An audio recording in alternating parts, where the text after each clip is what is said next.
لڑکی کے صرف ہاتھ اور سائڈ چہرہ نظر آ رہا تھا، وہیں لڑکے کی تصویر میں اس کے چہرے کی نرم مسکراہٹ کو خوبصورتی سے واضح کیا گیا تھا۔ یہ پکچر سمیر نے کل ہی بنوانے دی تھی، جس کی ڈیلیوری صبح ہی ہوئی تھی، اور وہ ان کے آنے سے پہلے خاص انہی کے لیے باقی پکچرز کے بیچ میں سیٹ کر چکا تھا۔ یہ نہیں، سمیر خاموشی سے ٹانگ پر ٹانگ چڑھائے مسکراتے ہوئے انہیں دیکھ رہا تھا۔ اب یقین آ گیا میری بات پر؟ تم نے کیا یہ سب؟ ان کی آنکھیں غصے سے سرخ ہو رہی تھی۔ کوئی شک ہے آپ کو کیا؟ اس کے دل جلانے والی گہری مسکراہٹ اس وقت زہر سے بھی زیادہ کڑوی تھی۔ مام آپ؟ جیا کی آواز پر دونوں کی نظروں کی سمیت دروازے کی طرف ہوئی، جہاں وہ پریشانی سے کھڑی انہیں دیکھ رہی تھی۔ ارے جیا، 16 کو کال تو کرو ذرا۔ سمیر کی باتوں پر سوالیہ نظروں سے دیکھنے لگیں۔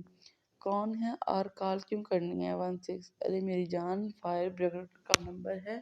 وہ کہتے ہیں جہاں آگ لگی ہو انہیں بلایا جائے، وہ بجھانے کا کام کرتی ہے۔ اس کی بات سمجھ جیا پریشانی سے اپنی ماں کو دیکھنے لگی، جو غصے سے لال پیلی ہو رہی تھی، اور سمیر اپنی پہ اپنی کر رہا تھا۔ بھائی، جیا ملتجی ہوئی، تم نے کیسے ہونے دیا یہ سب؟ میں پوچھتی ہوں، کیسے کوئی عورت تمہارے باپ کی زندگی میں آ گئی؟ موم پلیز۔ ان کے انداز نے جیا کو چونکا دیا تھا۔ ڈیڈ کا بھی خوشیوں پر اتنا ہی حق ہے جتنا آپ کا ہے۔ وہ اب غصہ ہوئی، کیونکہ اپنی ماں کے لہجے کی جلن اسے سمجھ نہیں آئی تھی، جبکہ اس کی ماں نے تو محبت کی شادی کر لی تھی اپنی مرضی سے۔ ان کو کوئی غرض نہیں ہونا چاہیے تھا۔ پھر بالکل اسی لیے اپنی یہ بدشگونی پیر لے کر نکلیے یہاں سے۔ میں نہیں چاہتا آج کے دن ڈیڈ آپ کو دیکھیں۔ تم اپنی لیمٹس کراس کر رہے ہو سمیر، تیز لہجے میں جواب آیا۔ لیمٹس تو سالوں پہلے آپ نے بھی کراس کی تھی، تب آپ کو کچھ کہا ہم نے نہیں نا؟ سو آپ کے پاس بھی کوئی حق نہیں۔ میں ماں ہوں تمہاری۔ وہ اس وقت پاگل ہو رہی تھی۔ اوہ، یہ ماں وہی تو نہیں جو 3 سال کے بچوں کو اکیلے گھر میں بند کر کے پارٹیز میں چلی جاتی تھی؟ نہیں، یہ وہ مہان ماں ہے جس سے بچے پریشانی لگتے تھے، یا وہ ماں جو 5 سال کے بچے کو اکیلا چھوڑ کر ان کے برتھ ڈے گفٹ کے طور پر چھوڑ کے چلی گئی تھی۔ سو پلیز ماں ہونے کا دعویٰ مت کیجیے گا۔ آپ کی بے حسی دیکھ لی تو لوگ ہنسیں گے اس رشتے پر۔ آپ سے زیادہ ممتا کا احساس تو بڑی ماں کی آغوش میں ملتا ہے۔ وہ بولنے پر آیا تو سارا غبار ایک ساتھ نکل گیا، پر نفرت کسی طور کم نہیں ہوئی۔ میں سب چیز کی معافی مانگ لوں گی بیٹا، تم دونوں اپنے باپ سے کہو اس لڑکے کو طلاق دے دیں۔ خوش فہمی کی دنیا سے باہر آ جائیے مسز فرحان احمد، ہمیں نہیں چاہیے آپ۔ وہ سر جھٹکتا باہر کی طرف نکلا تو وہ تیزی سے اس کے پیچھے آئی۔ اسی وقت ہیل کی کٹ کٹ پر تینوں کی نظر سیڑھیوں کی طرف ہوئی، جہاں سے وہ دونوں نیچے آ رہے تھے۔ جیا اور سمیر کے چہرے پر بیک وقت مسکراہٹ آئی تھی، وہ دونوں ساتھ مکمل لگ رہے تھے۔ سمیر نے دل ہی دل میں ماشاءاللہ کہا۔ کیا ملا تمہیں یہ سب کر کے؟ شائنہ کی تیز آواز پر انہوں نے حیرانی سے دیکھا۔ وہ بھلا یہاں کیا کر رہی تھی؟ کون ہے یہ؟